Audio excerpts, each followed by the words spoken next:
Wasn't it shit? Wasn't it? Terrible, the 80s, and I'll tell you why. Because nothing in the 80s, the clothes, the dress sense, the music, but I do have a little bit of a soft spot for 80s films.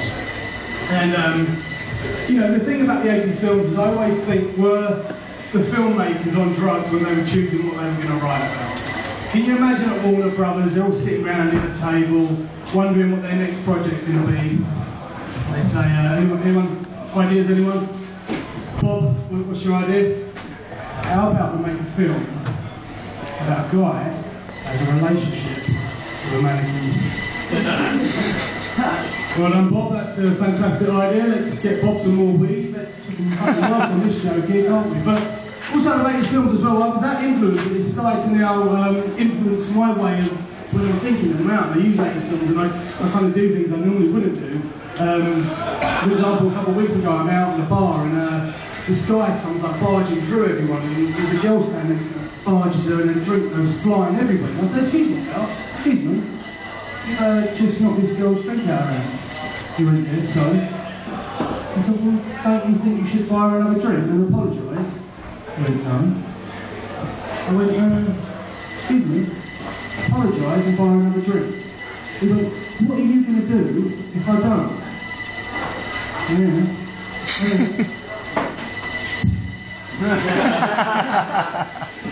Have some of this, I advise everyone not to use that because it just pushed me off a load. But yeah, I mean, I love the Karate Kid. It should have been called the DIY Kid.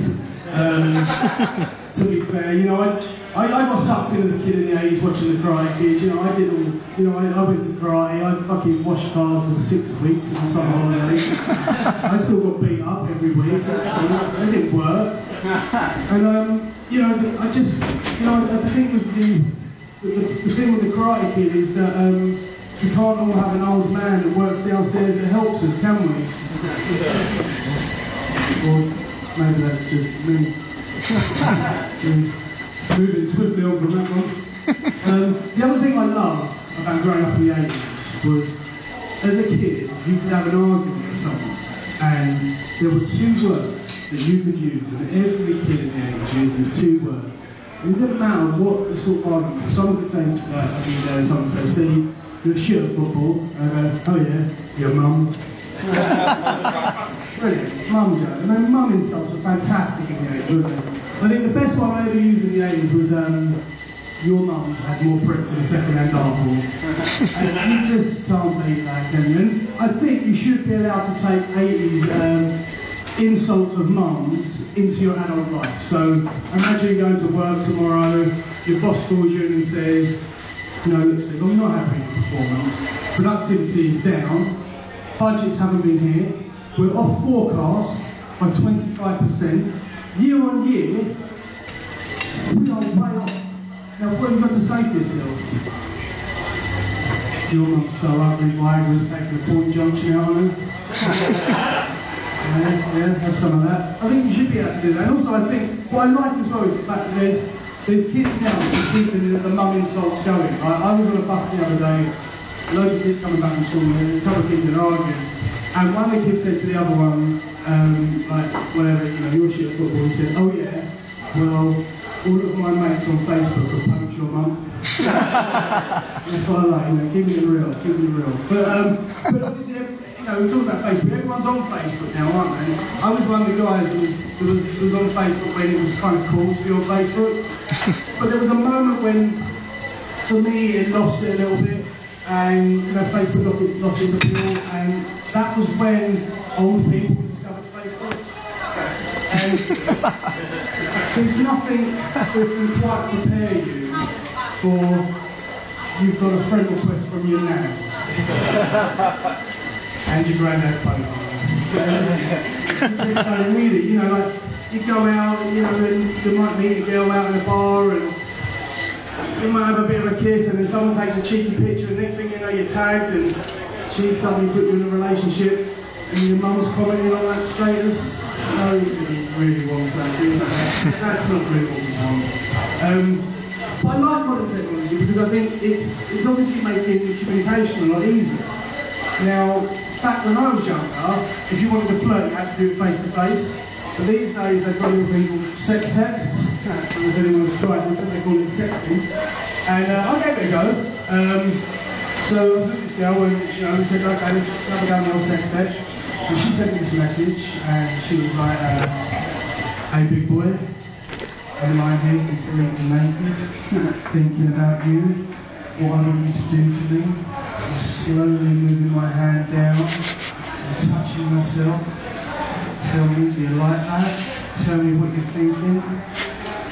I replied with a smiley face. I was not very that good at it. Thank you for the laugh. This is going horribly. So I'm not that good at that sort of thing, but I do like modern technology because I think it does help that communication process, the whole, meeting relationships. So much so that I found a website the other day where, because you've got dating websites, but now there's websites where you can actually go on and have an affair. So you can marry or have a girlfriend and you can go on and have an affair. And I found one called upforashag.com. And that kind of tells you what you're letting yourself in for, doesn't it? And it's, it's kind of thing, how does that work? Like, message someone, up for it, yeah, brilliant, where, hotel, in, cheers, thanks, nice one, gone. And call me old-fashioned, but I prefer to get a girl drunk before I chip her. There's an art form to that, isn't there? It's gone now. But it's, I find all this, sex texting, all this internet stuff a bit awkward. I find it uncomfortable. Kind of like uncomfortable when I watch English porn. Because there's something that we haven't quite got that our German cousins have got. It doesn't really sound right, does it? Like, Tageschicht, it doesn't really do it for me, or, I'll stick it in my fanny, I'll just... There's a reason I think the Germans have got that much better, and there's a few reasons. One, every single male German porn star looks like Magnum PI, bonus. And also the kind of noises that they make are fantastic, and it's almost as, I look at it as like a Sean Connery type thing. That's a cool voice. That's kind of like, you're Russian. So I kind of like that side of things, but maybe you don't. It's just me and my poor fetish. Something decided to admit in front of a room full of people, you were just staring at me. I'm going to leave the diagram in the pocket, I think, at this point. The last thing I'm going to close on is going back again to kind of my 80s is board games. Now, I was reading the paper the other day, and there was a few kids that, they also been in a bit of trouble, and the paper were blaming computer games, whatever they thought of it.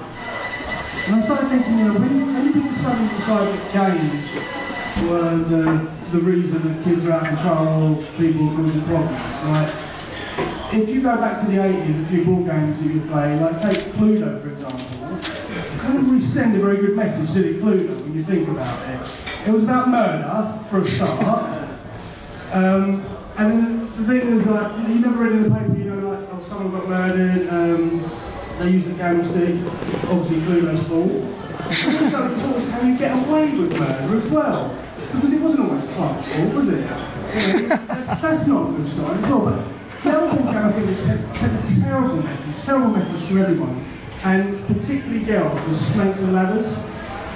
Because what Snakes and Ladders taught girls was that in order to get up the ladder, girls, you may have to slide down a few snakes in the meantime. Guys, thank you very much. Enjoy the rest of the show.